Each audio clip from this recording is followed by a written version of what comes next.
Amore sei tu, lo so, e Pellegrin se arriva tra poco devo dire farò finta di niente, dirò che sei solo un amico, come sai. Non devi più dire quella parola, hai capito? Ma è napoletano, no, non mi interessa se è napoletano. Devo parlare milanese. Le bel figliol. Le bel figliol, ecco. Oh, mamma mia, com'è difficile stabilire un po' di quella roba, un po' di quella roba. Allora, chiacchierata che oggi coinvolgerà Massimiliano Pirola per quanto riguarda la sicurezza e la sicumera di coloro che indossano la divisa. Da quanti anni la indossi, Massimiliano? 34. C'era la guerra nel Peloponneso, no? Sì, Quando sì, più o meno sì, non sono così vecchio. E quante volte ti hanno cambiato la divisa? Che qua soldi non ce ne sono. No, i soldi adesso ci sono. Bravo. Sono le divise che non arrivano. Beh, ma quelle arriveranno. Sono in produzione. Beh, Massimiliano è qui con noi spontaneamente per confermarci che da un anno bene. A questa parte, da quando Matteo Salvini è ministro degli interni, va tutto bene nella polizia. Anche i rom sono più educati. Vero? Sì, li fanno entrare, campi, chiedono scusa, dicono no, non volevo prendere solo prestito, signore. Giusto? Tu sei sicuro che finché lo fai uguale? No, vabbè, adesso signore, dai, non dire così, io non c'ero, ero di radio a fare conduzione. Va bene, Massimiliano, scherzi a parte, cosa è cambiato in questo anno? Dici anche le cose che non sono cambiate, che qui non ci serve fare quello durante la pubblicità. Quello che non è cambiato. Quando siamo in onda, il senso di vicinanza sicuramente lo sentiamo molto di più. Il problema è che per cambiare uno stato di cose logicamente ci vuole anche un pochino di tempo, ci vuole. Abbiamo avuto il turnover al 55% che ci ha praticamente tolto dalle strade, perché mancano 10.000 agenti da noi e 10.000 nell'Arma dei Carabinieri. Ecco, spieghiamo che cos'è il turnover al 55%, perché io, se fossi un ascoltatore, non avrei capito. Il turnover praticamente che ogni 2 persone che andavano in pensione, uno doveva rimpiazzare. Invece che già, insomma, se la polizia ha un servizio di controllo del territorio che non può essere sostituito dai militari, quindi va fatto sempre. e invece concorsi non ce ne sono stati. Quelli che ci sono stati per 500 persone, 500 agenti. Nel 2017 invece è stato fatto un concorso per 1500 posti da agente e il governo, per affrettare gli ingressi, ha aperto la graduatoria di quel concorso, non bandendo più altri e perdendo tempo, ma con più scorrimento. Infatti è arrivato fino a 3.000, quindi ha raddoppiato già i posti. In totale saranno 6.000. Quanto ci si mette a fare un agente di polizia? Sono 6 mesi di corso, 6 mesi poi, di corso? poi arrivano da agenti in prova e c'è la prova, un anno ci vuole. Un anno di prova di percorso. No, in totale un anno. Ma è capitato che una fine prova venga bocciato? È capitato, ma nei casi cioè o per comportamenti anomali, oppure nel caso la frequenza del corso sia bassa, cioè perché magari bigiava sé. No, magari uno si può fare anche male durante il corso, non c'è chiaro, è un incidente in macchina, oppure quindi, però passa, visto che vincitore di concorso subentra nel corso dopo. Si recupera, cioè rimandato a settembre. Sì, dipende sempre dal motivo. Quindi diciamo un anno stanno per arrivare questi agenti. Alcuni sono già arrivati. Altri sono al corso. Senti, come sono questi nuovi agenti che fanno il loro primo giorno di servizio nel 2019? Rispetto a quando l'hai fatto tu il primo giorno di servizio, che era scherzo a parte il 1985. Io urlavo uscendo dal ventre di mia madre, e tu, esatto, ma trattandosi di mamma ho deciso di usare il termine ventre, e tu eri già in strada a fare il poliziotto. Sì. Penso, adesso non volevo farti sentire vecchio. No, è vero, no, ma sai perché? C'erano le Fiat 126, c'era l'Unione Sovietica. La 500. Vedi, tutto torna. Sei vecchio. No, era diverso il tempo, anche perché allora eravamo molti, ma molti di più. E poi c'erano le 4 stagioni. No, ma com'era? No, è importante. Lo spirito. Dall'oggi con domani, con divisa invernale, arrivano 40 gradi. Greta Thunberg ti ha fatto male, io ho capito. Sì, effettivamente sì. Comunque, com'era lo spirito di quando hai iniziato tu rispetto a questi ragazzi che arrivano nel 2019? No, magari lo spirito mi auguro che sia uguale, cioè che chi decide di entrare in polizia decide di entrare per aiutare gli altri, o perché mi auguro che sia così. Magari non tutti, c'è anche chi è vincitore di concorso, però la maggior parte di quelli che entrano con uno spirito positivo. Una volta avevamo più possibilità però di fare anche il poliziotto di strada, che ti dà un po' più di soddisfazione, perché chi entra in polizia si immagina salto su una volante subito, in realtà non è più così, perché siamo talmente in pochi che uno, anche quando arriva in un commissariato da gente appena arrivato, gente in prova, deve fare un po' di tutto. E cosa lo mettono a fare? Ufficio denunce, centralino, corpo di guardia, volante, i cestini, fare i vetri. No, quello no, però manca poco. No, però quello lo facciamo, quelli più anziani lo fanno. E si lamentano anche. Luce accese, la differenziata la vogliamo fare qui questo ufficio. Sì, purtroppo con i tagli che sono stati fatti, gli uffici ce li puniamo noi praticamente. Anche perché le pulizie, tu torni a casa e tua moglie si incazza che sta sempre sul divano e tu fai le pulizie. Appena pulito la questione. Immaginati, ti faccio un esempio, questo studio non so quanto è grande, però fai conto che io non ho mai pulito, lo sporco solo. No, anch'io. In 25 metri quadri, 30 metri quadri, la squadra mobile eravamo dentro anche 10 persone con 10-15 computer accesi. E lì la polvere la respiri, o respiri la polvere o te lo pulisci. Il fatto è che questi tagli, da 10 anni a questa parte, hanno tagliato. Ogni ufficio di polizia, praticamente una donna o un uomo delle pulizie, può fare 4 ore alla settimana. In 4 ore alla settimana non fai neanche il tempo a pulire un corridoio, non un commissariato. Però Massimiliano ci sta facendo vedere un po' questo mondo. Il novellino lo mettete allo sportello, è la roba che ci si rompe più le balle. No, attenzione. Vai allo sportello. No, non è così. Allora è logico che essendo in prova non deve essere sempre affiancato da altro. Io stavo pensando ai bagni, 30 maschi o femmine che si voglia. Tu sempre là. Bagni, 4 ore a settimana. Roba che se ti scappa è un problema, mi andare in giardino. E i bagni sono, almeno, cioè quelli sono l'unica cosa che si riesce a tenere un attimino. Questa è informazione, questa è informazione, ragazzi. le notizie scomode. Al commissariato il cesso è pulito. Però non abbiamo mai fatto un mistero. Noi siamo il anni bagno è sempre stato pulito. Carta igienica però Andiamo- mai. Quello Si te la porta da porti casa, vedi, anche questa è cosa notoria come a Se no a scuola. mano libera. Vabbè. Ma per favore, ma la prego. Comunque dicevamo, il novellino non sei tu che decidi dove mettere. No, allora dipende, per dire, facciamo l'esempio di uno dei 17 commissariati che ci sono, poi dopo ci sono Sì, tanti uno, uffici. dai, C'è la un squadra esempio, mobile, adesso cioè, stiamo chiacchierando. arriva un agente nuovo a un commissariato ormai a Milano al massimo arriva a 50 persone, 50 colleghi, con i civili, Sì. con i civili, quindi i civili sono a parte. Tu calcola 5 uomini al giorno, corpo di guardia, turno in quinta, quindi sera, pomeriggio, mattina e notte, 1, sono già 5 fuori causa. 10 al giorno che sono sulle macchine, perché 2 per 5 turni, e sono già 15, gli altri 20 devono mandare avanti tutto il commissariato, Quindi ufficio le immigrazioni, denunce, le passaporti, robe, le denunce, carte. UCT, tutto. No, chiudiamo qualche commissariato. Ma chiudiamoli questi no, commissariati. Così siamo in strada. Ma sì, Tutti infatti. imboscati in ufficio. Adesso ha Ma raccontato guarda, dire. sì, sì. Ecco dove L'ufficio erano passa quando li ho corretto. chiamati. Un attimo che No, mi non ci siamo accendo più. il pavimento bagnato, arrivo subito. Non ci siamo più. Non ci siamo più per strada. Eh, Cioè, non so se vi rendete conto, ma provate a fermarvi in una via, quante macchine passano. Ma dipende dalle grandi e dalle piccole città. Milano dipende, vedo che in centro Dipende ce n'è, dalle ore. insomma. Ma guarda, ti faccio un esempio con gli anni 90, Sì. un esempio solo. Io ero a Città Studi negli anni 90, adesso ti ho raccontato la realtà Sì. di adesso, 15, 30, ok? Gli anni 90 eravamo fuori in 3 sulla volante del commissariato, 3 su un'altra volante che era chiamata Ter, quindi sono 2 macchine già in più, l'ispettore del commissariato che usciva con il camper per dire in piazzale Bacona a prendere le denunce in mezzo alla gente, l'autista e il personale dentro che mandava avanti il commissariato. Per capirci. Quante Da persone 3 sono per sparite? volante si è passati a 2. C'è stato un calo almeno del 40% di personale.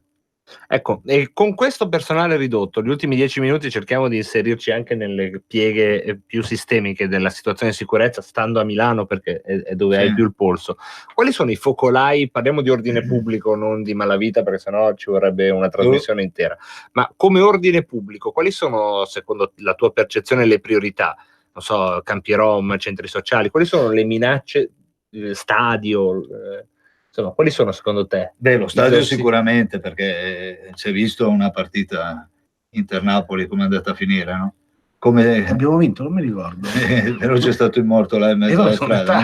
Quindi voglio dire, ogni cosa può essere pericolosa. Certo, quindi lo stadio già toglie. Lo stadio già è pericoloso di suo, anche perché poi è venuto anche lontano dallo stadio quell'aggressione. Quindi per una partita immagina che servizio devi mettere in piedi ed è già un miracolo che fino a quest'anno, l'anno scorso, non sia successo un altro evento del genere, perché Milano è sempre stata una piazza. Che ricordiamo che quando vi si vede in televisione col casco, con una persona può pensare che tutte quei militari, quegli agenti impegnati siano insomma del reparto mobile, quindi abituati a questo. Ci sono quelli, ma ci sono anche quelli che vanno in aggiunta e che magari fanno davvero sportello per un mese e poi si trovano in una situazione è proprio quello.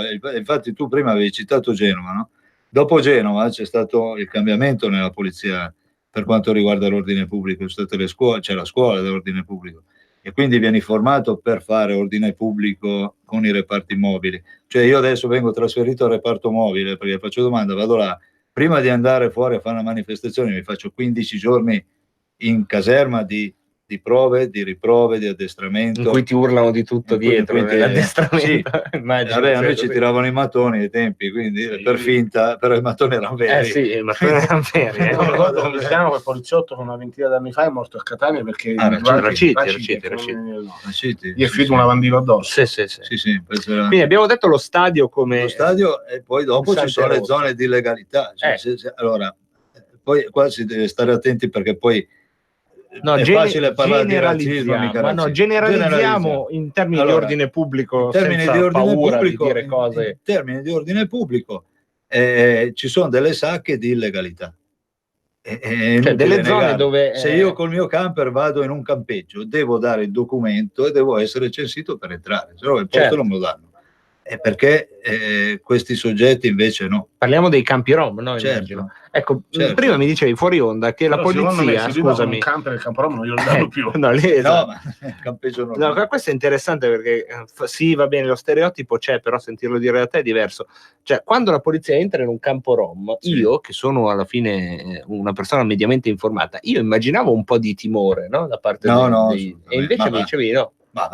Cioè, sono delle controaree a tutti gli effetti. Certo. Noi dobbiamo aspettare prima di entrare in un campo. Una macchina sola non la fanno entrare. Però raccontaci quando hai provato a entrare tu, ti hanno beccato fuori al campo rom, te e il tuo collega, com'è andato? Vi hanno offerto cappuccino? Cappuccino e due in ospedale. Due in ospedale, vedi? No, è stato, cioè, sono zone, ci sono momenti poi particolari, perché se arrivi nel momento sbagliato, no? Una volante passa nel momento sbagliato, dentro nel campo nel momento sbagliato, e quando magari si hanno portato dentro o un camion, quando stanno lavorando, è pericolosissimo, non esce. Ma è disturbare perché non c'è quel timore che invece ad esempio altri generi di organizzazioni criminali perché manca la certezza della pena in Italia. No, però guarda, io ti porto, lo dico proprio chiaro. Cioè, se c'è una piazza di spaccio dove ci sono i nigeriani, l'ho visti anch'io, no? Che scappano quando arriva la polizia, non è che si mettono a fermarli, generalmente dai, con brumotti scappano, ma anche con la polizia, dipende da piazza a piazza, dipende, gli arresti ne ho fatti un po' per spaccio, per no, immagino. È lì che ci siamo conosciuti. Lì ci siamo conosciuti. Uso personale. Ecco, allora entriamo anche in questo tuo giusto distinguo. Quali sono i casi in cui voi sapete che ci sarà una resistenza e quali dove invece il delinquente si comporta come è prevedibile che debba fare, cioè provare a svignarsela, che è una differenza sostanziale. Te lo dico subito. Allora, se prendo un borseggiatore, il borseggiatore sa che se oppone resistenza cambia il reato e diventa rapina. E quindi io ne ho arrestati tanti, sia di spacciatori che di borseggiatori, perché ero all'antiborseggio, quindi e quando esci fa un po' di tutto, ti capita lo spaccio, ti capita il borseggio. E il borseggiatore, quelli abbastanza, sì, ma anche i disgraziati professionisti, perché ce ne sono alcuni, sono veramente sempre gli stessi, sanno che se fa resistenza diventa rapina, il reato cambia, la pena cambia. Lo spacciatore, il reato è sempre quello, quindi è normale che una volta che lo prendi, a lui che ti mena o che non ti mena è la stessa cosa. Se poi calcoliamo che l'Italia è il paese, e non per niente, perché dovrebbe cambiare anche qualcosa, e mi auguro anche in fretta, col decreto sicurezza bis, che guarda caso è stato rimbalzato, prevedeva delle norme a tutela degli operatori in divisa, che siamo veramente massacrati. Adesso oggi la segreteria generale nostra ha messo fuori il comunicato su Facebook, sesta aggressione dalle forze dell'ordine in 2 giorni. Io non penso sia normale in un paese, io dico, ma se viene considerato fatto di tenentità, già il fatto di sputare su una divisa e uno viene assolto, uno che si vede una divisa, che rispetto vuoi che abbia? Cioè noi dobbiamo sempre garantire il massimo rispetto a tutti, telecamere negli uffici, è giustissimo, siamo noi per primi che chiediamo le telecamere, che non ce le danno, guarda caso, perché la verità sono scomode poi. Perché lì una volta che c'è impresso si vede chi è violento o chi è che si spacca la testa da solo dentro una cella di sicurezza e poi va nei guai ai colleghi. Perché è una cosa seria, perché ci sono colleghi che si stanno pagando fior di avvocati con la cessione del quinto dello stipendio per aver solamente accompagnato una persona in ufficio, e questo si è rotto la testa da solo sul muro. Però avevo detto che se mi pagavano in nero non c'era problema. Tu la cessione del quinto dello stipendio nero me li pigliavo. D'altronde la bambina deve andare a scuola. Però voglio dire, è un discorso molto serio, sono colleghi veramente in difficoltà. Noi scherziamo, ma è basta una telecamera dentro, dove, come abbiamo in questura noi, alla sala fermati o all'interno di vari uffici, dove portiamo la gente fermata o arrestata, ci sono le telecamere le vogliamo anche sulle divise, perché noi siamo come in America, in America da anni. Tu puoi fare l'americano. Magari. Senti, Massimiliano, abbiamo 3 minuti, io te li lascio per raccontare a chi ci sta ascoltando le prossime iniziative del SAP. Tu sei appena stato eletto peraltro segretario provinciale, confermato. E quindi però è un nuovo inizio. Non c'è mai un sempre i soldi. No, quali sono? Erano 2 anni che ero segretario provinciale. Quali sono le nuove prospettive, questo secondo corso che stai lanciando? Insomma, prego. No, continueremo a fare quello che abbiamo iniziato a fare da 4 anni a questa parte, prima con Gianni Tonelli, adesso che è stato eletto alla Camera, con Stefano Paoloni, segretario generale. Noi a Milano abbiamo portato i problemi che abbiamo noi poliziotti e delle forze dell'ordine all'attenzione dell'opinione pubblica. L'opinione pubblica per la quale poi lavoriamo, noi lavoriamo per i cittadini, quindi se noi non abbiamo i mezzi per poter contrastare i criminali per strada, non abbiamo i giubbotti antiproiettili, siamo tenuti a dirlo. Certo. Ci sono tanti problemi che non possiamo portare perché non possiamo dire e dobbiamo gestirli dall'interno noi, perché anche... Quali sono? Quali sono? Uno? Vai. Uno, che è quello che mi sta più a cuore di tutti, che gli operatori della volante, all'interno della volante, non hanno il giubbotto antiproiettili. Però hanno l'aria condizionata. Nell'85 non c'era l'aria condizionata. No, assolutamente, avevo il Giulietta. Vedi che sono migliorato. E vi lamentate sempre se avete l'aria condizionata. Sì, però l'aria condizionata non ti salva la vita. Anzi, ti guasta la salute. Ti guasta la salute. Caldo, freddo, tu preferisci una macchina senza aria condizionata con i 40 gradi e il giubbotto antiproiettili, muori sicuro. Sì, ho capito, però a volte non c'è né uno né l'altro. Una cosa datemela. Una cosa dammela, se devo scendere dalla macchina, devo scendere con una copertura addosso. Invece è nel bagagliaio, perché il sottocamino dentro la macchina non ci stai col giubbotto indossato, parliamoci chiaro. Questo è il problema di fondo, cioè prima di fare qualche cosa, di fare qualche appalto, quindi adesso è il nostro parere. Intervento, voi dite, aspettate signori criminali, aspettate ma ci sistemiamo. Fatemi mettere messo bene. Io voglio dire, non si tratta di servire tutta la polizia, no? Perché non tutti i colleghi scendono per strada, ma quelli che per primi rischiano la pelle, almeno per quelli lì, un investimento di qualche centinaia di migliaia di euro, che poi non sono neanche tanti solo su Milano, sto parlando di Milano. Non c'è arrivata la lettera dall'Europa, tu hai centinaia di migliaia di euro. Ma ho capito, già alzato lo spread. Ho capito, io faccio il poliziotto, ma faccio il sindacalista. Giusto. E il sindacalista deve tutelare la vita. Vabbè, ma noi dobbiamo trovare una quadra. Tu hai giubbotti antiproiettili e noi facciamo refrigerato. I gilet impermeabili. Ci sono. Se ti lancia un gavettone non ti bagni. Vabbè, tanto se l'arrivano addosso. Vabbè, allora niente, allora non siete mai contenti. Mai contenti. Massimiliano, quali sono i canali per seguire e supportare l'attività del SAP? Abbiamo un minuto?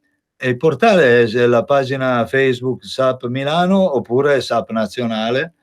Oppure potete andare sulla pagina e andate a vedere le vacanze dove va. Ormai sono censito dappertutto. E stasera sei su Rete 4? Stasera Rete 4 da quarto grado. No. Come vittima. No, come vittima, io te lo dico. Come vittima. Tra un po' sì. Ci hanno provato un po' di volte. Esatto. Prima o poi lì il rischio è quello. Va bene, Luca Procaccini invece andrà a Chi l'ha visto, anche lui come però la sua insaputa. Io ho un giorno in pretura e saprete cosa è successo a entrambi. Grazie Massimiliano Pirola, come al solito. Grazie mille. Tra poco parliamo di vacche. Pronto? Avvocato. Mi dica. C'è bisogno di lei. L'avvocato risponde. Ogni venerdì dalle 12 alle 13 con l'avvocato Celeste Collobati. Su Radio Padania Libera. Radio Padania è ascoltabile anche con la televisione in digitale. Sul telecomando della televisione digitale o del tuo ricevitore digitale puoi scegliere se vedere la TV o ascoltare la radio. Risintonizza i canali radio e troverai anche Radio Padania Libera, la tua radio. Canale 740.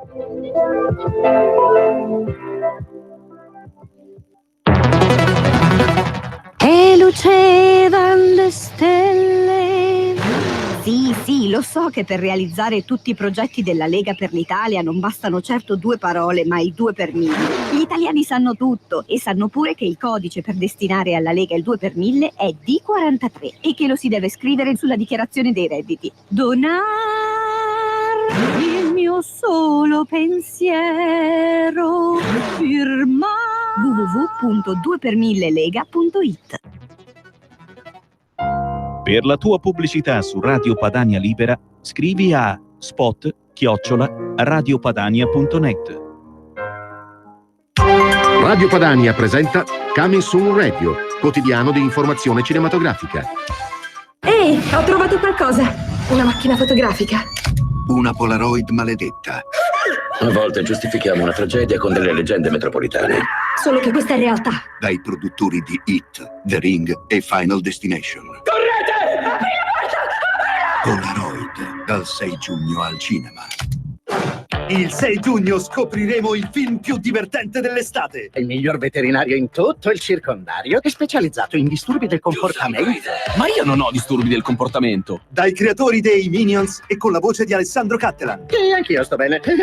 È la mia umana che è matta. Pets 2 Vita da animali, dal 6 giugno al cinema.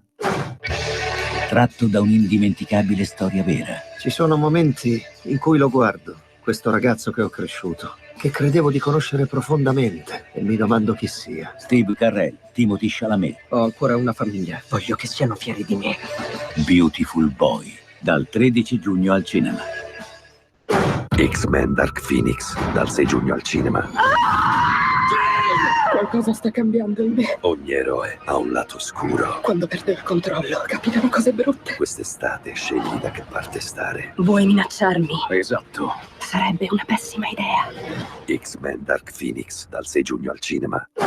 Mi scusi, ma siamo chiusi.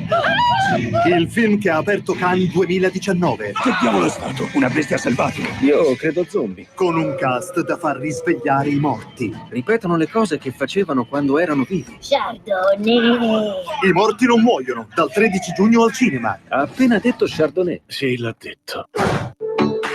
Porta con te ovunque RPL. Scarica l'applicazione su smartphone o tablet dal tuo store o dal sito radiopadania.org. Cosa aspetti?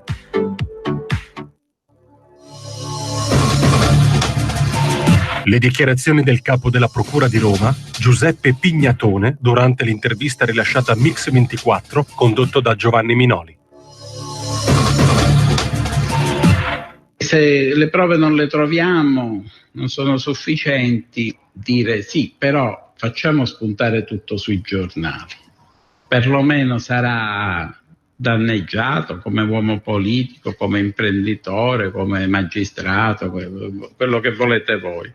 Lì subentra c'è una carica morale o moralistica, un fare un mestiere che non è nostro. Noi dobbiamo cercare le prove, fare, se ci riusciamo, con tutti i nostri limiti, con tutte le nostre difficoltà, cercare di non fare mai il callo. Noi vediamo cose gravissime, molto spesso non riusciamo ad avere le prove, non riusciamo ad avere le prove di chi le ha fatte.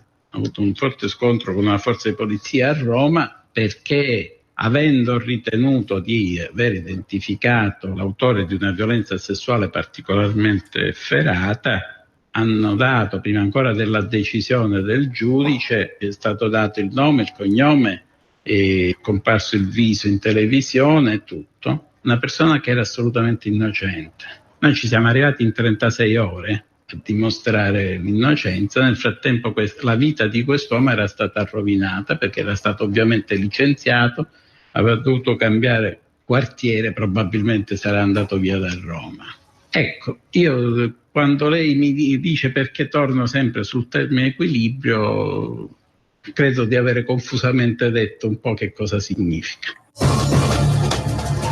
E noi siamo tornati in diretta con la seconda parte della nostra trasmissione, una trasmissione che aveva anticipato un fatto con Paolo Brigatti, che intanto è tornato a trovarci. Sì, buongiorno a tutti. Come stai? Abbastanza bene, abbiamo fatto un po' di fieno, ho fatto una settimana di bel tempo dopo un mese di pioggia. È quello che si occupa di vacche a quattro zampe, perché ce l'ho qua fraintendono subito. E che ha fatto soprattutto un voto per il voto che non ha ancora rispettato. Beh, ma dopo questa mi sa che se qualcuno non prende atto andiamo in 1000. No, lo devi fare, perché tu hai detto la Lega sopra il 33, quindi è 34, e quindi ci sei, devi prendere di nuovo il trattore e andare a Linate da Brugherio, o provarci, abbiamo detto. Ma probabilmente andremo a Palazzo Lombardia. No, avevi detto Linate, ma per arrivare a Palazzo Lombardia passiamo sempre. A me basta, per rispettare il voto per il voto, che tu sia diretto a Linate, poi se la vuoi prendere larga. No, penso. Ma no, è serio oggi. Penso che non abbiamo bisogno di arrivare fino a Palazzo Lombardia, perché ha avuto una risposta prima. Quindi. Niente, è serio, basta, niente, non possiamo fare niente. Allora adesso noi ti diamo la parola, se vuoi ogni tanto lasciacela, va bene? Se vuoi siamo a tua disposizione. Facciamo una premessa per i radioascoltatori. Che premessa dobbiamo fare? Paolo è venuto qui qualche settimana fa a raccontare della questione quote latte, delle cartelle che ancora viaggiano, della possibilità di rateizzare, di mettere nuovamente in pista questi operatori di settore, agricoltori. Del massacro che c'è stato degli allevamenti. Quanti allevamenti hanno chiuso per le quote latte? Decimati, da 500.000 nell'88 siamo a 22.000, più che decimati. Selezione giusta perché non rispettavate le regole. Giusto. Ve lo meritate. Il Vaffa è marchio registrato Grillo, si può si può a Radio Padania, figurati. La Primi l'abbiamo fatto noi, avete copiato tutto, non c'è il minimo dubbio. Avete fatto i furbi, eccola. ve ne siete approfittati. Esatto. Volevate truffare. C'è esattamente scritto questo. Carta canta. Nell'ordinanza del Tribunale di Roma in data 5 giugno 2019, dopo 3 anni di indagini dei ROS, il giudice per indagini preliminari Paolo De Nicola, che salutiamo. Paolino. Ciao Paola De Nicola, Paolina, che non conosco personalmente, comunque è una grande donna. Bella. No, questo è bella, sicuramente è bella dentro, perché non si è lasciata stortare da... sappiamo cosa c'è in ballo nella procura. Ma anche fuori è bella. Se una bella donna è bella tutta. È vero, me l'hanno detto. Vedi che io lo sapevo, che è una bella e brava donna. Comunque noi vogliamo bene a lei e a tutta la magistratura, qui Radio Padania, agli amici giudici, noi vi vogliamo bene, vi amiamo. E poi non è vero niente, il CSM sono tutti bravi ragazzi. Ma pure quell'altro bell'uomo, una mini Cornella, Cariel, che sarà mai il curriculum. Che sarà mai amici della magistratura. Ma amici della magistratura, Palamara, bravissimo, bravo, quel volto intelligente, come disse Cossiga per l'appunto. Prego, comunque, facendo il sunto, leggo pari pari quello che ha scritto come premessa il giudice, così almeno... Stiamo parlando di quote latte? Sì, stiamo parlando di 4,7 miliardi di euro degli italiani. Se avanza qualcosa, dai. Ecco, giusto per anche dire che sono più di 90.000 miliardi delle vecchie schifosissime lire che comunque farebbero... Sai quanti abbonamenti a Radio Padania ci fa? Allora, qua nero su bianco, perché sono 30 pagine, però ve le risparmio, in quarta pagina scrive che prima di affrontare le singole questioni poste all'attenzione di questo giudice, quel che è certo è che sia l'attività investigativa, quindi Comando Carabinieri, ROS, quindi non quelli delle barzellette, tanto per intenderci di che Comando Carabinieri ma stiamo vuoi fare le barzellette sui Carabinieri? Assolutamente no.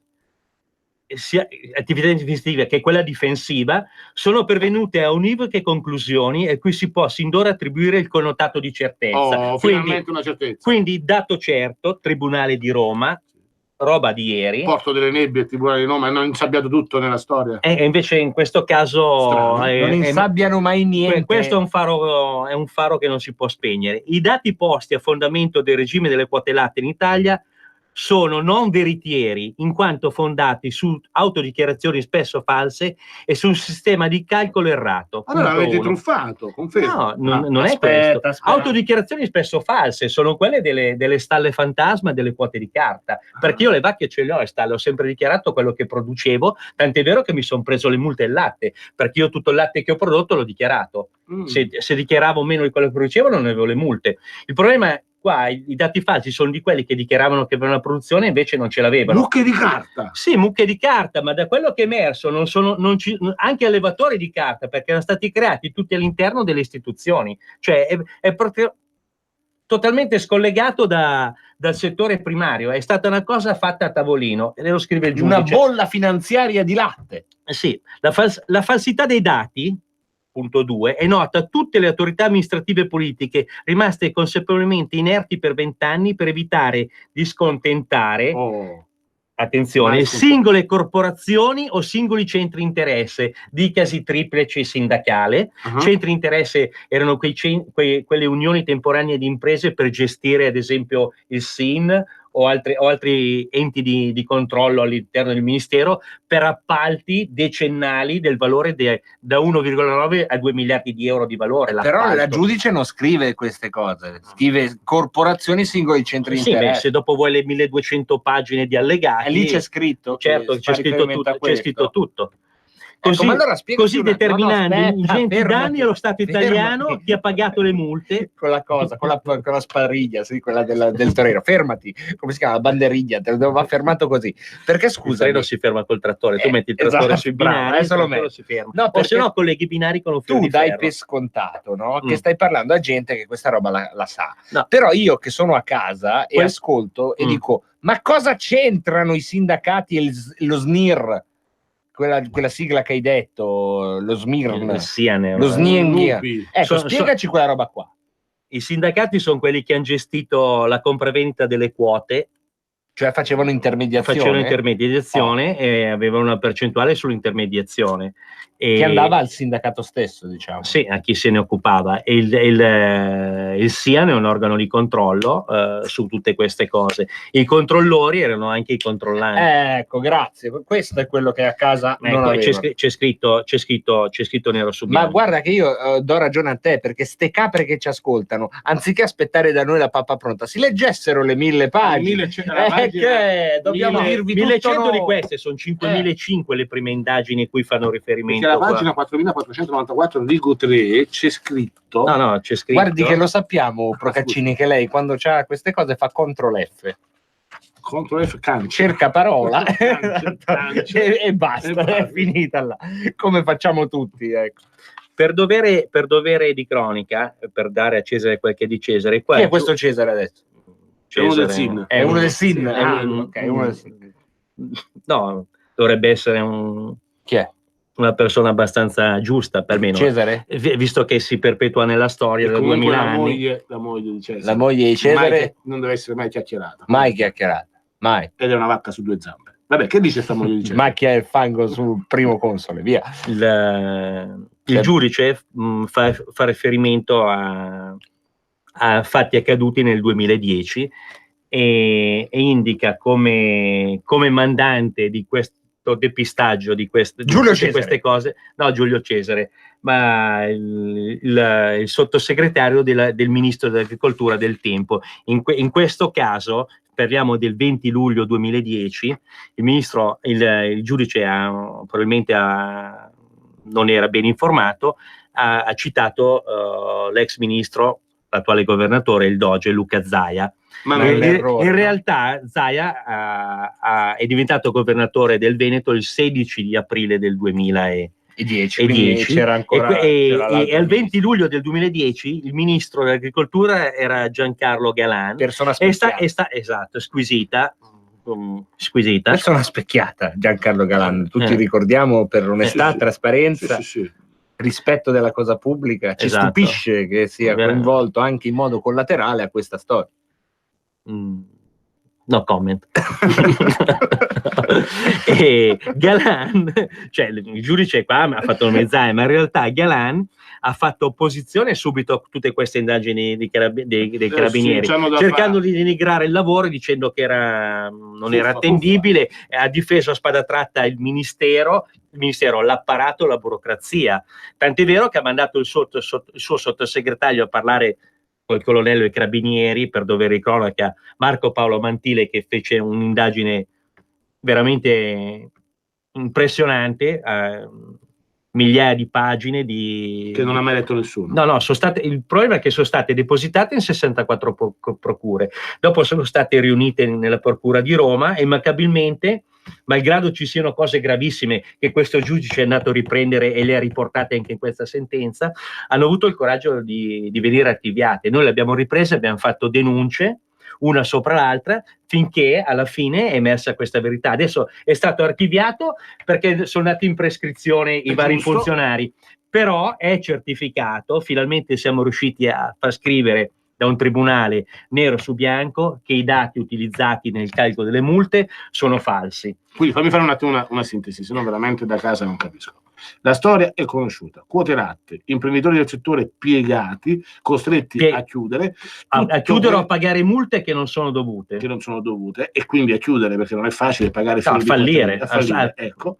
Alla fine quello che si denunciava da sempre, ossia che non funzionava il meccanismo ed era truffaldino, è certificato con un'ordinanza del Tribunale di Roma che ci spiega che i metodi di calcolo e la presenza effettiva degli animali sul suolo patrio era tutto sballato e fatto per interessi diversi rispetto a quello del rispetto della norma. Perfetto. E avevate ragione voi. Esatto, avevamo ragione noi. Però è tutto prescritto.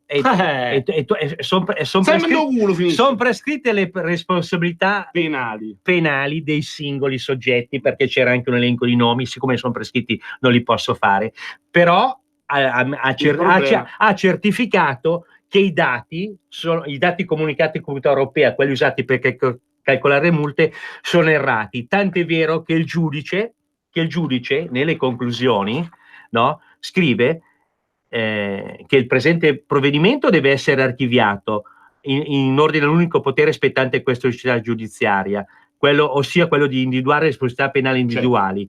Però, in una logica di leale collaborazione, il presente provvedimento deve essere inviato per conoscenza al Ministero delle Politiche Agricole, Alimentari, Forestali e del Turismo, affinché ne prenda atto, finalmente ha in mano un dato certo del Tribunale con le indagini dietro a supporto, che certifica che tutto quello che è stato mandato a Bruxelles e sono tutte menzogne, l'Italia non ha mai splafonato, quindi a Bruxelles nulla è dovuto. Fammi dire un'altra cosa, quindi la reale esistenza di operatori del settore di vacche, per essere semplici, non avrebbe potuto generare lo sforamento dei esatto, sono stati inseriti, guarda, c'è anche un dato, ti leggo solo un dato, 5.700 milioni di capi di bestiame, sì, 5.700 milioni di capi in 4 anni in più che non hanno mai partorito. Un paese di vacche. E poi dicono dei conigli. No, hanno inserito tutti gli animali, anche quelli che non hanno partorito. Per fare il latte una bovina deve partorire. Se non c'è l'evento parto, che è obbligatorio per legge segnalarlo, non può fare latte. Li hanno conteggiati come animali in produzione per coprire, come ripeto, produzioni fasulle. Ecco, ma il business che poi non si vede da queste carte, ma che ci avevi già anticipato, era quello di un latte che vi arrivava? Il business era un contributo di 1 centesimo e rotti sul latte che veniva denunciato prodotto, in più serviva per coprire il latte di dubbia provenienza, latte che arrivava dall'estero, senza documenti, e venivano creati spacciato come italiano, ma questo non lo dico io, questo aveva già iniziato a dirlo il generale Lecca ancora nel 98, 99, e 2000. Questo permetteva a chi produceva troppo latte di non sforare, immagino, no? No, questo qua permetteva di... Lo dico all'estero, no? Ah, sì, sicuramente, certo, all'estero non sforavano perché loro lo mandavano qua. A parte il fatto che all'estero più furbi di noi, perché dicono italiani furbi, invece italiani coglioni,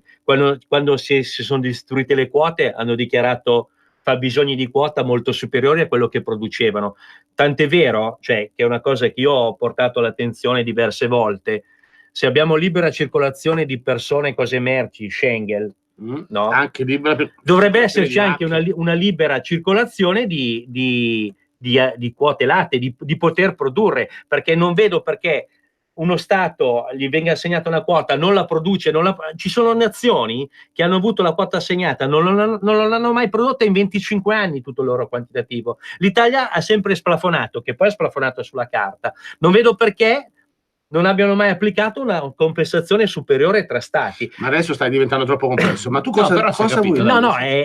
Cioè, come un altro paese viene qua a fare una gara d'appalto per il verde pubblico, la pattumiera, noi abbiamo sfidato questo principio. Noi avevamo preso come associazione in affitto le quote in Inghilterra, quando è successo la BSE che hanno ammazzato il 70% dei capi di bestiame nell'anno 2000 in Inghilterra, la mucca pazza, avevamo preso quote inglesi in affitto.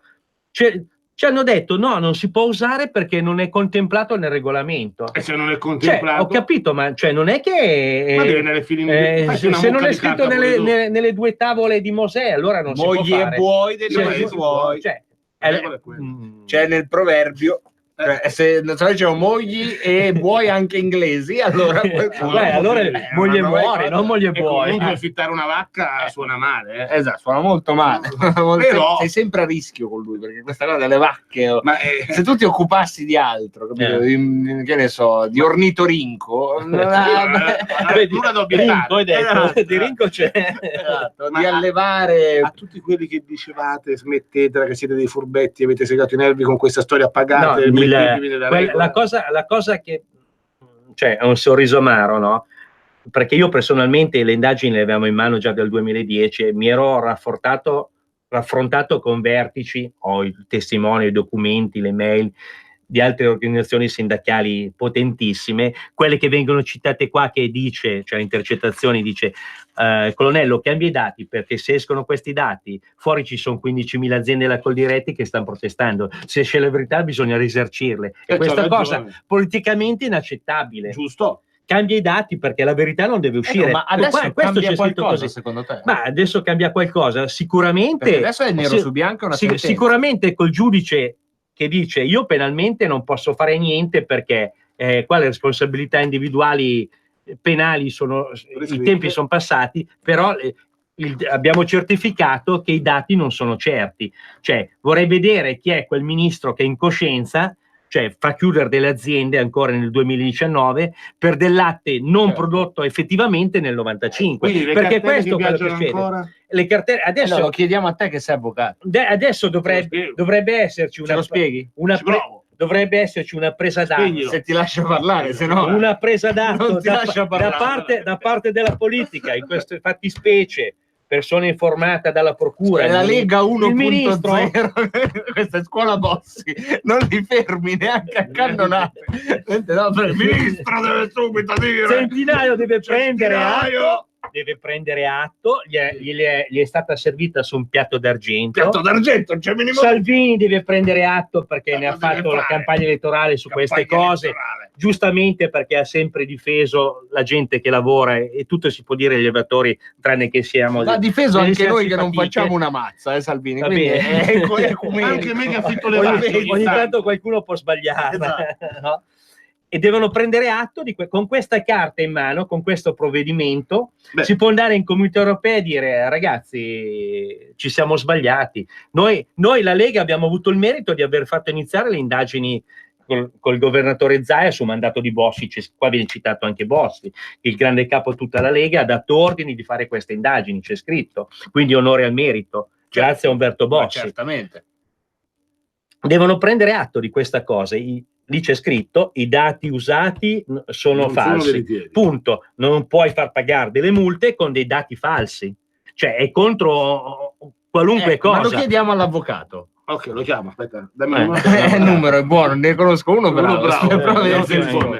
Beh, in estrema sintesi, quando succedono queste cose, in teoria in autotutela si dice. Dopo che c'è autotutela sono 1.000 euro subito. Ne può pagare anche in macchina da affittare. Sono dell'etame maturo. Ha detto autotutela 1.000 euro. Dovrebbero in autotutela richiamare le carte, richiamare tutti i provvedimenti, quindi annullare le cartelle che sono pronte. Ma le cartelle personalmente chi prende questa iniziativa dell'autotutela? Beh, ci sono fiori di burocrati ben pagati che dovrebbero assumersi la responsabilità. In questo caso è scritto su un provvedimento di un giudice in sede penale, quindi dovrebbero essere sereni nel bloccare il meccanismo. Questo quindi il ministro può fare la differenza. Certo. Il ministro può segnalare ai suoi subordinati, quindi ai capi di settore. Il ministro deve picchiare i pugni sul tavolo, prendere i funzionari che ci sono là, che sono stati prescritti, e mandarli a Lampedusa. Prendere 10 ufficiali della Guardia di Finanza e dargli in mano il tutto. A Lampedusa 15 giorni ad agosto, se mi ci manda anche a me va bene. Pure io. Ok, una volta il confine a Lampedusa era una cosa. A nuoto.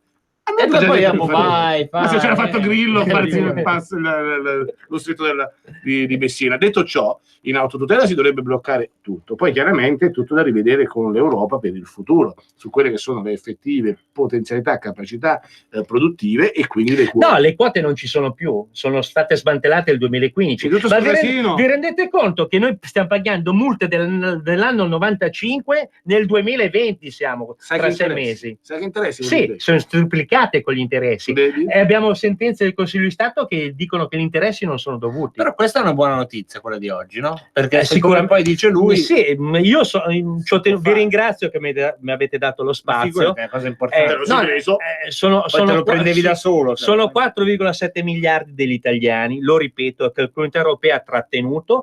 C'è una procedura di infrazione per 1 miliardo e 700 milioni esecutiva, che con questa carta si può fermare l'istante stesso e si possono sbloccare quei soldi là e devono ritornare all'Italia. come contributi che non erano dovuti, giusto? Perché l'UE alla fonte ha trattenuto dal bilancio che doveva dare l'Italia i soldi e le multe. In realtà il debito gli allevatori li hanno con lo Stato italiano. Lo Stato italiano non può pagare per gli allevatori perché scatta l'aiuto di Stato. Ma questo non sarebbe un aiuto di Stato, sarebbe una specie di rimborso. No, in questo caso aiuto di Stato di che? Cioè, noi hanno truffato. Gli allevatori sono i truffati e non i truffatori, lo scrive il giudice, perché se ti vado a cercare il capoverso c'è scritto che gli allevatori onesti sono quelli che non si sono arresi e sono andati avanti con le denunce fino ad arrivare alla verità. Perché, cioè, nero su bianco, ogni pagina è siglata. Abbiamo 2 minuti. Paolo, ti chiedo, visto che tu hai seguito questa storia dall'inizio e continuerai a seguirla, secondo te ci sarà la giusta rilevanza mediatica di questo? Ma oggi sono usciti un paio di articoli sul Corriere del Veneto e su un altro giornale. Però la notizia è gigantesca in realtà. Dovrebbe essere una notizia. Ti dico che la notizia è gigantesca perché le sindacali stanno mute, perché se era contro di noi stai tranquillo che c'era prima pagina da tutte le parti. Questo mi dà l'ordine della portata di questo provvedimento. Non vola una mosca nelle sindacali, anche perché c'è scritto, cioè cos'è che ho letto prima? Se prima? Stato scritto che avevano torto gli allevatori sarebbe stato Salvini, il male, le la falsità dei dati è nota a tutte le autorità amministrative e politiche rimaste consapevolmente inerti per 20 anni per evitare di scontentare singole corporazioni o singoli centri di interesse. Ma non ti senti in colpa di aver scontentato le singole corporazioni? Sai come sono tristi? Ma non ti rendi conto del danno che hai fatto? Vedi che roba. Ognuno continui a fare come Razzi, no? Fatti i cazzi tu, no? Sì. Infatti vedi? Mi sono fatto i cazzi miei, nel senso che ho voluto difendermi. Perché questo poi a volte il cetriolo non ti puoi sempre spostare, a volte lo devi difendere. Sì, perché quando uno finisce sotto processo, poi dopo. Quanti processi hai fatto, Paolo? Ma ne ho fatto uno da 44 udienze mattino e sera. 44 udienze erano 5-6 ore alla volta. Di 2. Col capo di imputazione che era? 56 capi di imputazione per arrivare in Cassazione col fatto non sussiste. E quanto hai speso dall'avvocato? Dicelo, dai. Dicelo. Te lo diamo in quote latte di carta. Quasi 70.000 euro. Perché non mi hai chiamato, mi chiami solo quando devi parlare alla radio? Lui te lo faceva per 20.000. Io per quelle 2 affittate lì. Anche meno, 56 per aver difeso i miei colleghi e pagato il latte ai miei colleghi, non era per le mie multe personali, come amministratore della cooperativa. Beh, però insomma oggi una piccola grande vittoria c'è stata, speriamo diventi anche una cosa concreta. Abbiamo assolutamente bisogno, come è scritto il giudice, che la politica, cioè con l'assessorato nostro, col ministro nostro, col provvedimento mandato al ministero competente, quindi dell'agricoltura, che prendono atto di quanto c'è scritto. Cioè, con 28 parlamentari in sede europea, io spero che ci sia qualcuno di buona volontà, anche perché se no gliela facciamo venire la buona volontà. Nel nostro piccolo sentiremo anche mezzo salvato. Sentiremo anche noi con te in diretta, cercheremo anche noi con te in diretta di sentire Centinaio e vedere se insomma. Esatto, io nel frattempo lo devo dire, vai. No, che ho già avvisato il Doge Luca Zaia del fatto che qua viene fatto il suo nome e venga infangato, mentre in realtà è Giancarlo Galani il responsabile. È un errore si sono sovrapposte delle date, però è scritto in grassetto. Lapsus calami, no? Intanto la trasmissione è finita. Vabbè, però insomma con una notizia importante. Grazie mille Paolo. Grazie a voi. Tra poco parliamo di altre cose, tipo il calcio e cosa fanno il Parlamento. 2019. Ma chi ha parlato? Sono io, la Digital Radio, quella del sistema DAB+, e sono strafelice perché dall'anno prossimo sarò ufficialmente in tutte le auto. È ora di vivere la magia della Digital Radio. Se stai pensando di comprare una nuova auto, pretendila con il sistema DAB+, il suono perfetto. Dal 2019 in tutte le auto nuove. Dibidi dobidi DAB. Anche Radio Padania è in Digital Radio. Messaggio per tutti gli imprenditori, gli artigiani, i commercianti, i liberi professionisti. Hai un'attività? Dei prodotti da promuovere? Prova la pubblicità sulla nostra radio. Radio Padania ha preparato per te una grande promozione per aiutarti a sostenere la tua attività a tariffe davvero straordinarie. Informati, vedrai che si può fare. Mandaci una mail all'indirizzo spot@radiopadania.net. Con Radio Padania si può fare. Cosa aspetti? Sostieni la nostra radio. Abbonati andando sul sito radiopadania.org. Clicca abbonati e segui le istruzioni. Facile, no? Per la tua pubblicità su Radio Padania Libera, scrivi a spot@radiopadania.net.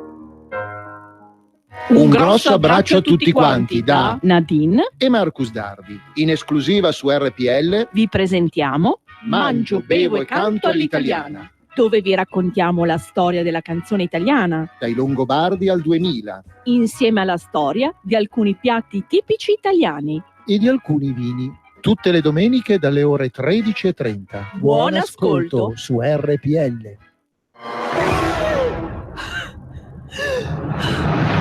Pensa a respirare.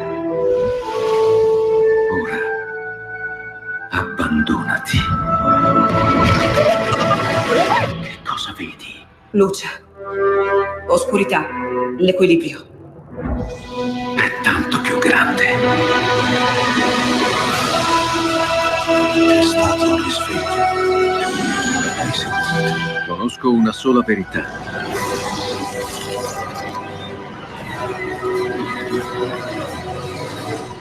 Movie Time ti fa entrare nel vivo del cinema, ti fa sentire come se fossi tu il protagonista del grande schermo.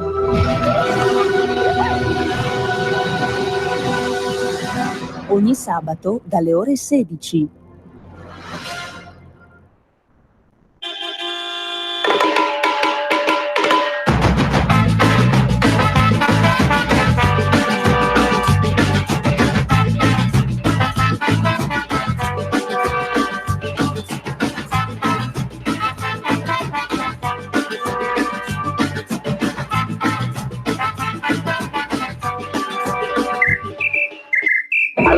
Minuto la Svezia è passata in vantaggio grazie al gol di Nils Lido, ma il Brasile non demorde e con la sua giovanissima stella Edson Arantes do Nascimento riparte, è proprio lui in mezzo a 3 uomini, il tunnel è solo davanti al portiere. Lo spazio, il nostro spazio dedicato al calcio con la redazione di Carta Canta Web, oggi con Andrea da Trino. Ciao Andrea, benvenuto in diretta. Ciao, buon pomeriggio a tutti. Allora Andrea, anche oggi nuovi argomenti. Quello di oggi è l'epilogo, già scritto in realtà, di una storia triste, che sportivamente ovviamente triste, che riguarda il Milan, riguarda un giocatore che era arrivato con la possibilità di fare la differenza e che oggi se ne va dopo un deserto di presenze e un silenzio assordante. Stiamo parlando di Montolivo. Che bilancio si può fare dell'esperienza di Montolivo? Ha ancora un futuro sportivamente parlando questo giocatore, secondo te? Beh sì, secondo me sì, anche perché sei un giocatore integro, quindi è ancora a disposizione del nuovo allenatore di un'eventuale nuova squadra, può sicuramente mettere ancora in mostra le sue doti, che è riuscito solo parzialmente a metterle in mostra nel Milan, di cui è stato anche capitano. La sfortuna di Montolivo è stata quella di vivere comunque in un'era in cui il Milan non era poi così tanto competitivo come se lo sarebbe magari aspettato lui, e poi ha avuto la sfortuna, insomma, non si sa proprio bene perché poi è finito anche fuori rosa, fuori squadra. Sono quelle cose che nel calcio succedono, magari per qualche screzio di troppo, per delle vedute differenti magari su contratti o futuri. Ecco, uno screzio però non si consuma come si è consumato quello che è accaduto a Montolivo, e soprattutto il suo addio oggi, dopo che è iniziata la rivoluzione rossonera, sembra quindi certificare che il problema è gigantesco, riguarda anche tutta la società, insomma non c'era nessun appiglio ormai per Montolivo. No, assolutamente, ormai il Milan adesso deve proprio voltare pagina, e lo sta facendo, non solo con Montolivo, ma l'ha fatto anche con tanti altri giocatori che erano al Milan da tanto tempo. Basti pensare ad esempio ad Abate. Quindi sono tanti giocatori che sono arrivati alla fine di un ciclo, anche perché il ciclo il Milan lo deve proprio ricominciare da zero. Ecco, un ciclo che riparte con giocatori nuovi, ma prima salutiamo Montolivo. Secondo te dove potrebbe andare a giocare? A Montolivo potrebbe andare a giocare benissimo in qualsiasi altra squadra, secondo me, del campionato italiano, che magari deve competere per la zona Champions League, quindi potrebbe benissimo giocare in quelle squadre che stanno a metà classifica o anche per lottare per la salvezza, perché Montolivo sì, da tanto tempo che non gioca, però ha comunque esperienza da vendere, anche qualche esperienza in nazionale, quindi non è un giocatore proprio da buttare via, insomma. Ecco, quindi da questo punto di vista potrebbe non essere finita, anzi a volte, chi lo sa, il calcio ci racconta delle storie a lieto fine. Magari una piccola squadra potrebbe essere anche in A, puntare su Montolivo, perché no? Sì, perché no, ripeto, è un giocatore che ha tanta esperienza, se è integro, assolutamente, solo quello lì, quella deve essere l'unico requisito. Se è un giocatore integro e se è un giocatore che ha ancora voglia di mettersi in discussione, perché comunque non è facile passare da un top club come il Milan, che comunque con cui ha avuto tante presenze all'inizio, poi pochissime, quasi niente dopo, quindi potrebbe giocare quasi ovunque, insomma, in Italia. Oppure un'esperienza anche nella Serie B, perché no? Tanti giocatori sono comunque passati in quella categoria lì. E quindi vedremo da questo punto di vista come andranno le cose. Mentre che cosa si agita sempre in casa Milan, visto che stiamo parlando della squadra che sta dando più notizie in questi giorni, anche il nuovo allenatore Giampaolo, è cosa fatta secondo te? E soprattutto è vero che ribalterà la formazione? Ma Giampaolo è un allenatore che è arrivato in un punto in cui si merita di allenare una grande squadra, qual è comunque anche il Milan, ed è un allenatore che fa giocare bene la propria squadra, seppur abbia in rosa dei giocatori con poca esperienza internazionale o dei giocatori abbastanza giovani. Il Milan comunque è una squadra che ha una rosa colma di giocatori giovani, e Giampaolo, che non è ancora ufficiale, ma penso che lo sarà nell'arco di pochi giorni, è sicuramente un profilo interessante, anche perché ha fatto tanta gavetta nel campionato italiano e adesso è pronto per allenare assolutamente il Milan.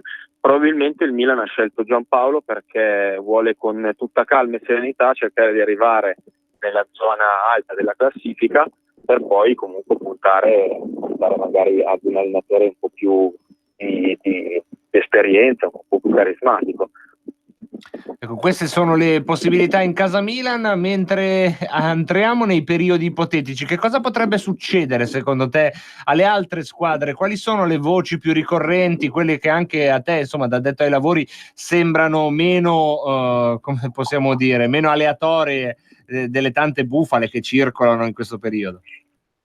Ma diventa difficile dare per certezza tante voci che girano e che circolano un po' su tutte le squadre, anche perché adesso è il periodo più divertente per quello che riguarda i giornalisti, anche perché è periodo di mercato e quindi non solo sulle panchine ma anche sul mercato di giocatori se ne sentono ogni giorno di ogni nome diverso, quindi diventa proprio difficile confermare quelli che sono poi le notizie che si sentono in giro.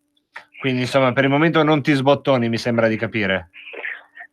No, anche perché poi rischierei di dire cose sbagliate, non mi voglio assolutamente sbottonare, no? Però insomma i nomi che circolano a volte ci azzeccano, a volte no. Poi c'è anche da dire che tante società puntano dei giocatori che poi alla fine magari non interessano, anche perché si punta ad un giocatore che poi serve un po' per depistare, no? Quella che poi è il tuo reale obiettivo. Cioè ci sono anche queste strategie, anzi probabilmente fanno parte proprio dei ferri del mestiere, giusto? Sì, assolutamente. L'emblema è un po' quello che sta succedendo all'Inter, anche perché mi occupo un po' soprattutto di Inter che cerca degli attaccanti oltre a Dzeko, che forse lo danno quasi per certo, però l'Inter deve anche sistemare il problema, chiamiamolo problema Icardi, anche perché con Icardi in rosa difficilmente arriverà in altra punta. Senza Icardi allora l'Inter punterà effettivamente sui nomi che stanno circolando. Insomma, quindi vedremo prima chi parte, prima di capire chi arriva, no? Questa è una buona lente per inquadrare un calcio italiano che i soldi ne ha, sì, ma fino a un certo punto. Sì, fino a un certo punto, anche perché il campionato italiano rispetto a tanti altri campionati, basti pensare a quello inglese, ha degli introiti totalmente differenti e soprattutto ovviamente inferiori a quello italiano, anche perché le scuole italiane ricevono sempre meno dagli stadi, anche perché ce ne sono pochi di proprietà, e poi anche a livello di sponsorizzazioni o di commercio o di TV comunque le nostre squadre sono ancora nettamente inferiori, quindi diventa difficile andarsi ad accaparrare quei giocatori che probabilmente altre squadre riescono a prendere più facilmente. E quindi la vedremo. Intanto ti ringraziamo e ti salutiamo. Grazie ad Andrea Dattrino. Per ogni altra informazione cartacantaweb.it. Grazie a voi, buon lavoro.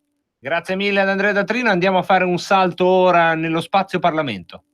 Se non il pensiero unico, diciamo, che per loro dovrebbe esistere in Italia, vuol dire dover essere messo a tacere in Allora, c'è stato, scusate, un qui pro quo con la parte tecnica. Facciamo lo spazio Parlamento come era previsto. Poi, se Lucia Borgonzoni sarà ancora in diretta con questa conferenza stampa sul politicamente corretto, che è interessante, che si sta tenendo alla Camera, sentiremo anche questa. Ma prima onoriamo la liturgia, poi sentiamo la Borgonzoni. Qui Parlamento. Breuzza. Sì, buongiorno. Io innanzitutto mi scuso perché ho perso qualche minuto all'inizio, però insomma mi sembra che siamo entrati in maniera molto puntuale negli aspetti che riguardano la delega, per questo la ringrazio. Ovviamente anche da quanto lei ha esposto è evidente che arriviamo in un momento in cui diamo una delega al governo dove comunque un percorso importante è già stato fatto, tenendo conto dello storico e anche di una situazione, l'abbiamo sentito anche nell'audizione con le regioni, dove anche all'interno, diciamo, della commissione o del rapporto Stato-Regioni si sta arrivando a una maggiore armonizzazione, condivisione, per cui possiamo dire che stanno maturando al momento giusto delle questioni che risultano essere, come diceva lei, appunto anche di urgenza, un po' per l'evoluzione sempre più veloce del turismo, ma anche proprio per una necessità del mercato e di organizzazione. Ovvio che tutti ci hanno però segnalato in questa legge delega una preoccupazione sulla tempistica che è stata messa, che ovviamente è un massimo di 2 anni.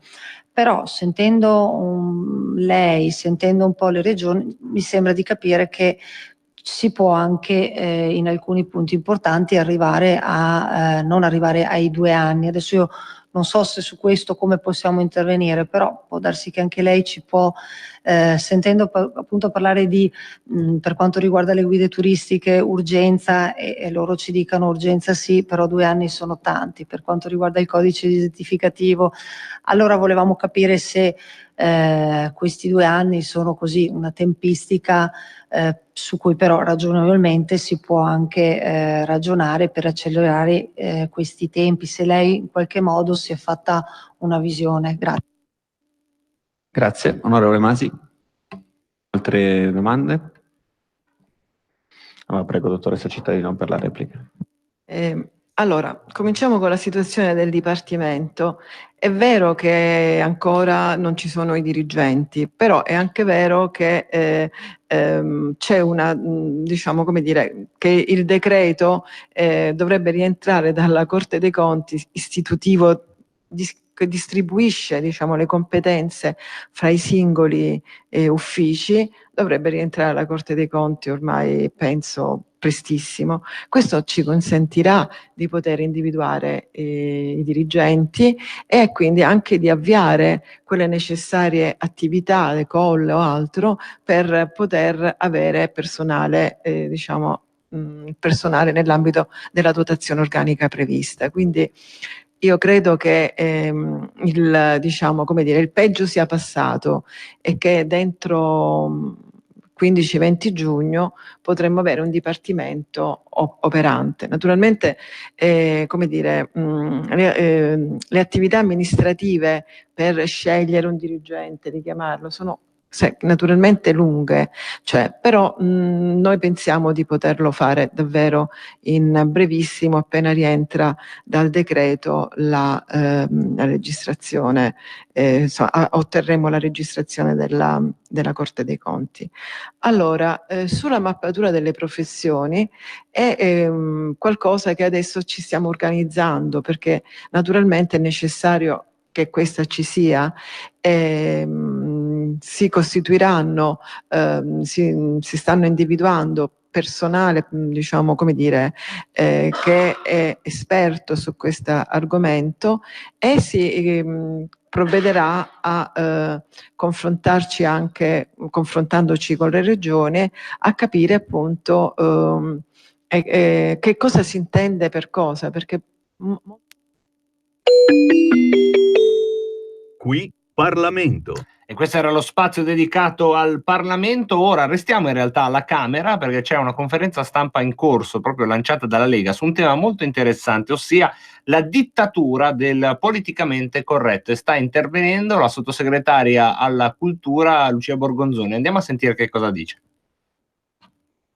Sono io, devo dire, a ringraziare voi, a ringraziare di essere qua, perché partendo proprio dal Salone del Libro, volevo iniziare in un altro modo, però voglio partire da lì, perché è stata una delle cose, devo dire, che mi ha colpito di più, non solo da quando sono sottosegretario, ma in generale da quando faccio politica, perché è stata forse la volta in cui ho sentito di più il senso di oppressione del libero pensiero e un'ingiustizia fatta verso delle persone che onestamente, al di fuori, perché poi si è spostato tutto sulla questione del libro Salvini, Casa Pound, sicuramente perché serviva molto di più alla narrazione che comunque volevano fare alcuni di tutta questa situazione, era molto più suggestiva.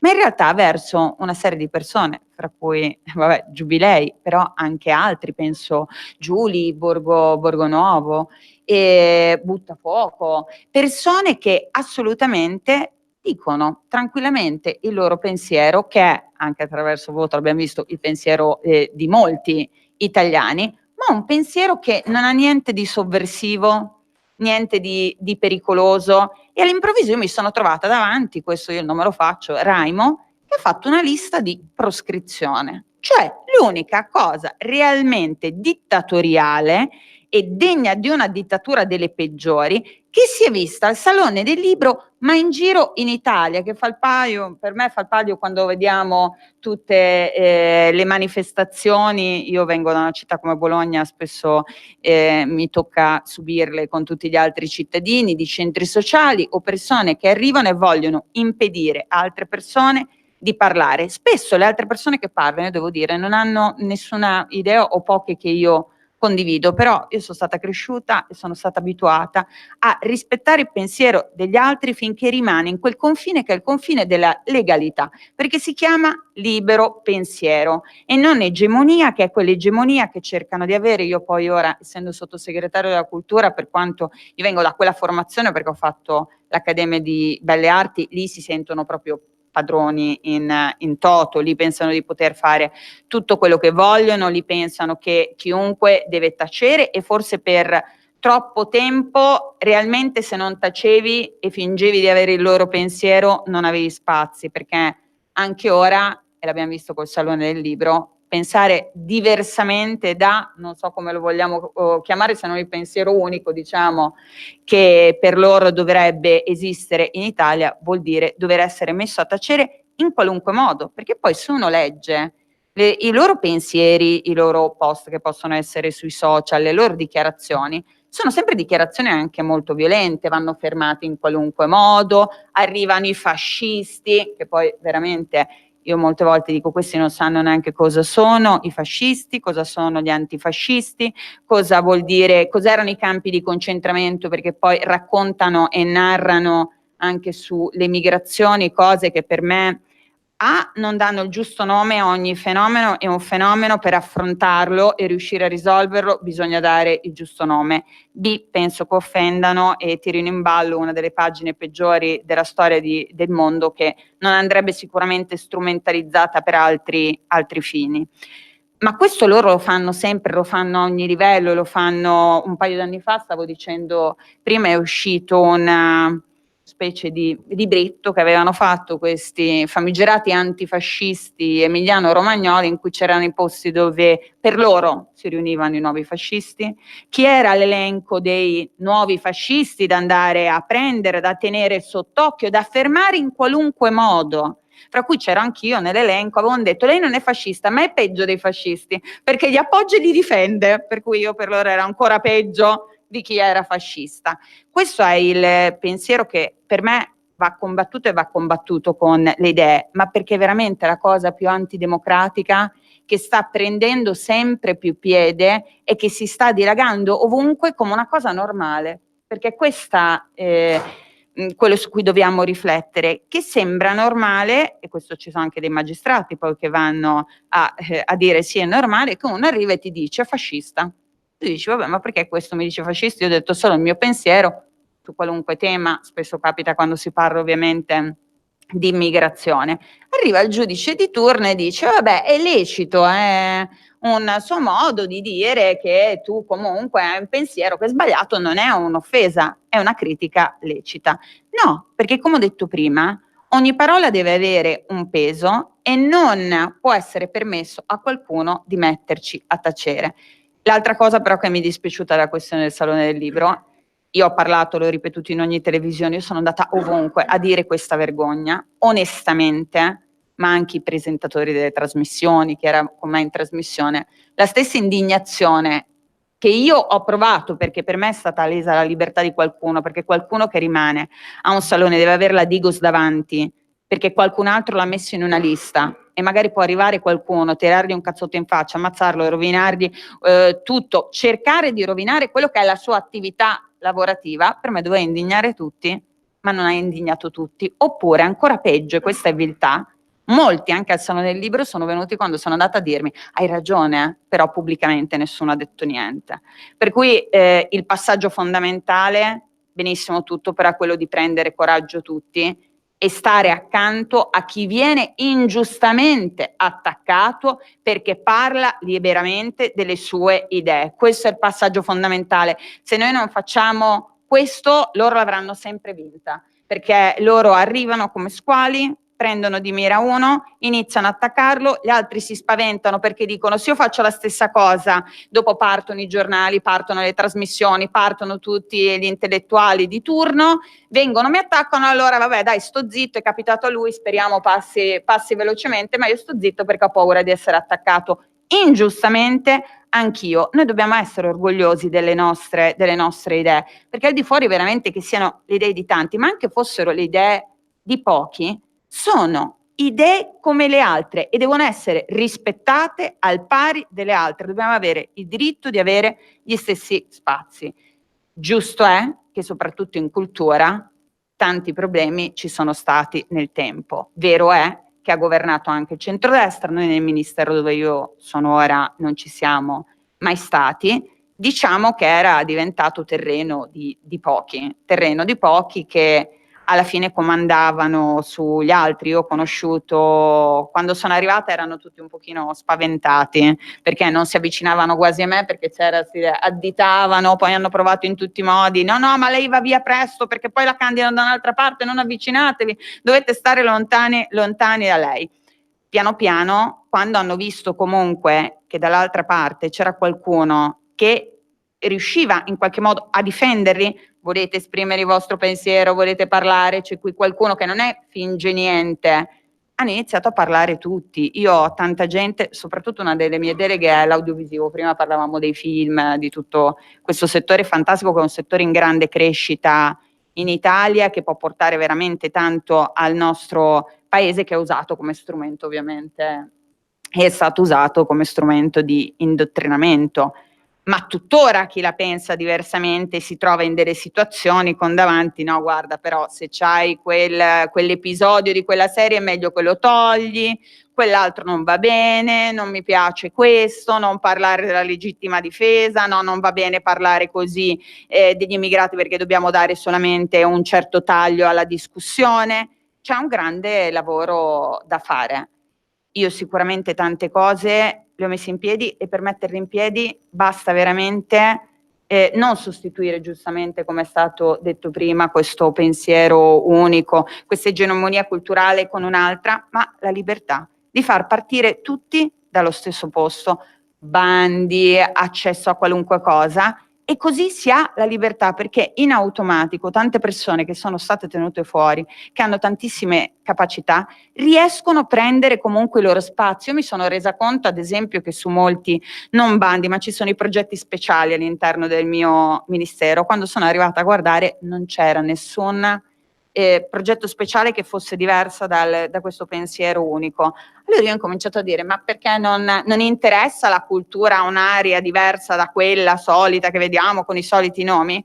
Gente che diceva no, ma noi tanto ci abbiamo provato per tanto tempo, non ci si è riusciti, abbiamo rinunciato. E anche questo è sbagliatissimo. Non bisogna rinunciare, perché io lì sono arrivata a una grande critica che ho avuto, anche lì sono rimasta sola, ma va bene lo stesso, io vado avanti, è stato quello su Migrarti. C'era questo progetto che andava avanti da anni, perché ricordiamoci che molte cose legate alla cultura sono pagate in buona parte da tutti noi, perché sono pagate dal Ministero, anche quando si parla di cinema, ma non solamente di cinema. Per cui vero è che la politica può indirizzare da una parte o dalla parte della libertà. Noi siamo dalla parte della libertà. Vanno tutelate, è ovvio, le nostre radici, perché qua c'è questo politicamente corretto che è proprio arrivato alla negazione di noi addirittura, cioè noi dobbiamo arrivare al punto di negare quello che siamo, perché essere noi stessi è offensivo, è diventato offensivo, cioè dire abbiamo origini giudaico-cristiane è offensivo. Non si sa perché siamo arrivati veramente al limite che raccontare noi, siamo arrivati, vabbè, voi l'avete visto nella mia provincia, addirittura a dire mettiamo le tendine per coprire le croci, cioè siamo arrivati veramente ormai alla follia pura. Diciamo sì che ci sono prelati una parte della Chiesa che sicuramente, e sono tanti, è molto vicina a noi, perché io sto lavorando anche con tantissimi uomini di Chiesa che veramente sono vicini, perché si rendono conto, perché il tema, quello dell'immigrazione, che è quello su cui ovviamente fanno più leva in questo disegno dei... Sull'immigrazione ci fermiamo, ma domani sentirete l'integrale di questa, oltre che di vari comizi di Matteo Salvini. È un modo edulcorato per dirvi che domani non ci sono, questa parresia mi è dovuta dalla presenza in studio di Pierluigi Pellegrin. Vuoi lanciare tu la sigla? Sigla versione short di Rebelot? Du. No, quella è tua.